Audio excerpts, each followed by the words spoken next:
Hey Safari Mack fans, and welcome back to part 2 of the coral reefs. As I've just mentioned in my previous episode, if you haven't been able to see it just yet, I will leave the link for you to watch down in the description below, as well as my email address for if you have questions.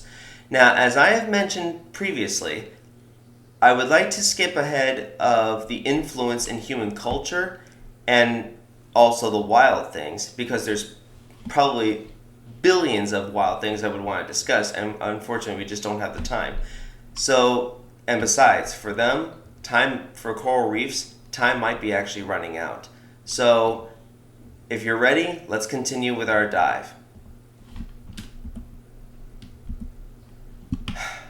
Now, as I mentioned before, coral reefs have been around for millions and millions of years, and they've shown us some amazing relationships, not just with the ocean, but with different creatures, as well as the symbiote, and as well as the relationship with algae that lives inside the coral's body.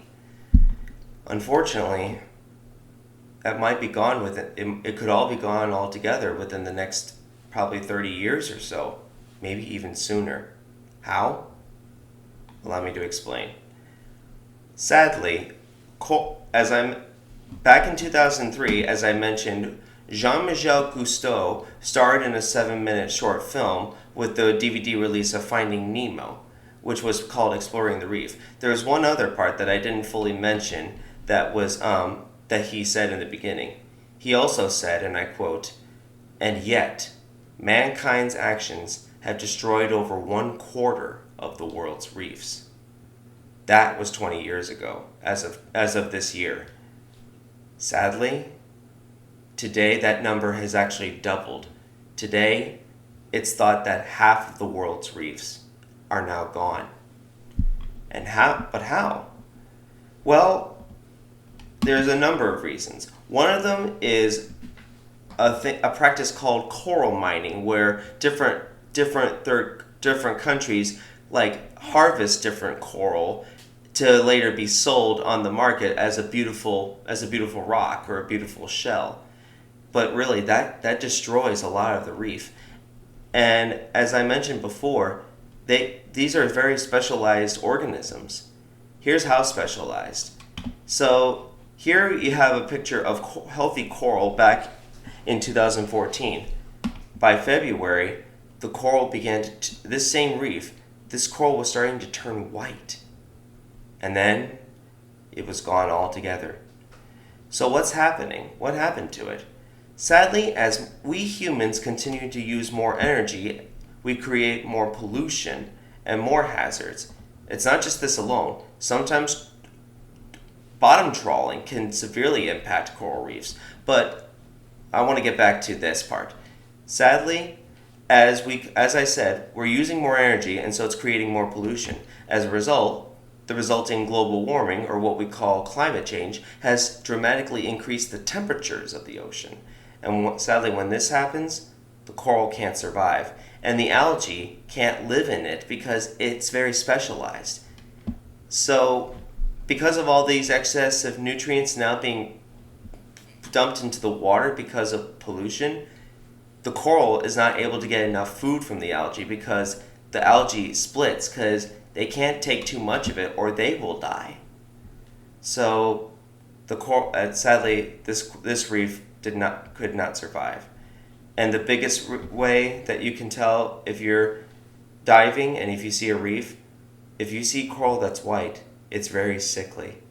Now, I know this probably sounds I know this is sad, ladies and gentlemen, and it is very sad. Some want to ask ourselves, will it be okay?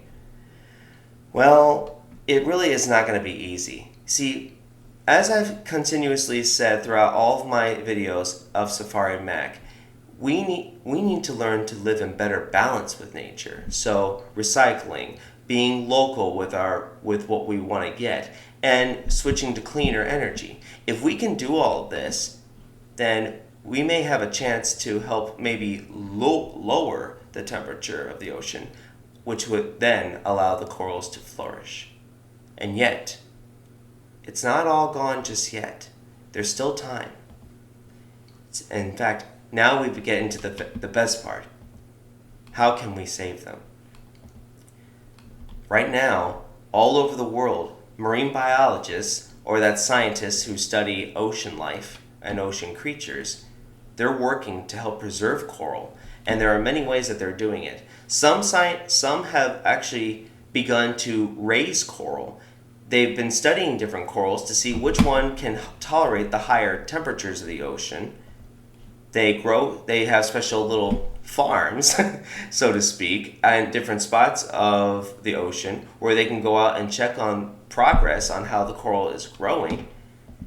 And another great, incredible deal is that these marine biologists are actually collecting the eggs for when corals reproduce. In fact, when corals reproduce, they somehow seem to know when to do it. They seem to synchronize or kind of make a signal to where all the corals can release almost all of their eggs, so that even the hungriest fish can't eat them all. So as a result, this is where they're able to collect a few of them as well as letting others survive and grow in their own place. They can raise these corals and then maybe in time be able to find a place where they can establish themselves and start a new reef. But now these people alone, marine biologists, they don't have to be the only ones fighting to save the reef. We have the power too. As I've said previously in the octopus episode, if we just switch to, as well as now, we need to switch to cleaner energy, be more conscious of our decisions that we make. And by doing that, we really can allow this magnificent kind of habitat as well as this unique animal to thrive. Remember, the coral reefs, even though they cover only 0.1% of the world's ocean surface, they do support around 25% of marine life. What will happen to these creatures if that world or if that home disappears? What will we do? Ladies and gentlemen, once again, thank you for joining me on this special episode today of our first of exploring a habitat. With that said, I am proud to announce that next episode we are officially getting close to the shores of North America, and we will begin our exploration. So be sure to join me next week for a special requested animal by one of my subscribers. I won't reveal what it is yet because I do want it to be a surprise. But ladies and gentlemen, your support for my series has been more than imaginable, and I am very grateful to all of you. So from Safari Mack to all of you, thank you very much. And until next week, this is Safari Mack. I'll see you all out there.